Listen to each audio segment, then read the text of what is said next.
Well, I tell you what, it's some tough work out there tonight. That flag was just drenched, and I'll tell you what, that must have felt like 1,000 pounds. They're trying to wheel that thing around, no question about it. Welcome back to Friday Night Lights, brought to you by Isabel LeBanc. We still have the Early Medical Center play of the night coming up, but we're going to talk about Grand Blanc. What a year. They win a state championship in basketball in the spring. They win a state championship in baseball right after that. And they're perfect in football. And they've got that new athletic complex coming over the next few years. So, yeah, good to be a Bobcat right now. Let's see if they can continue on in the playoffs, taking on Holt. Seneca Moore's pass for Holt is going to be picked and returned for 6 by Landon Brooks.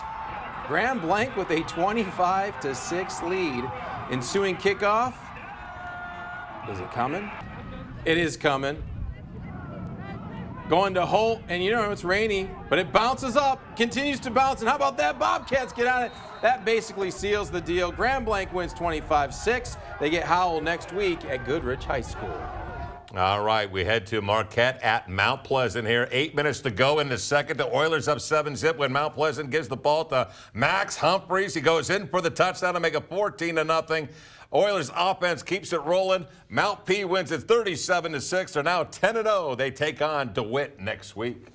Corunna faces Flint Powers. It's all Corunna in this one. Jaden Edgington running through the defense.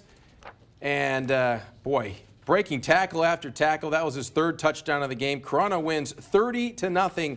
They've got Armada for a district title next week. Yeah, probably the biggest surprise of the night had to be right here. Clare had an 18-0 lead against undefeated Gladwin. Third quarter, Clare goes up 25-6 with a 2-yard touchdown run by Al Warner. Then late in the fourth quarter here, Warner runs it up the middle again to make it 30-6 at that point. Clare's offense just stuns the undefeated Gladwin Flying G's, who had a fantastic season. Clare wins at 32-12. They'll take on Kingsley next week.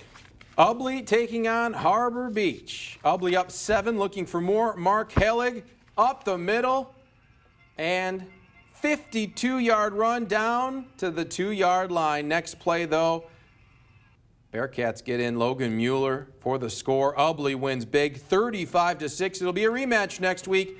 Ubley squaring off against Marlette. Ubley won 56-21 earlier this season against Marlette. All right, the 8-player game. Kendi North Huron hosting Mount Pleasant Sacred Heart here. Senior Landon Horetsky here. Takes it 32 yards for the touchdown.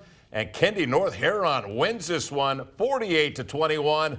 Up next, Augrey Sims, which should be a great game in the 8-man, of course. And of course, we got some Saturday games next coming up tomorrow. Deckerville is going to be in action in 8-man as well, playing at home at 2 o'clock. Yes, sir. And Beale City's in action. They're playing at Clare at 4 p.m. Not against Clare. We just showed you Clare, but at Clare, 4 p.m. We'll be back with more after this.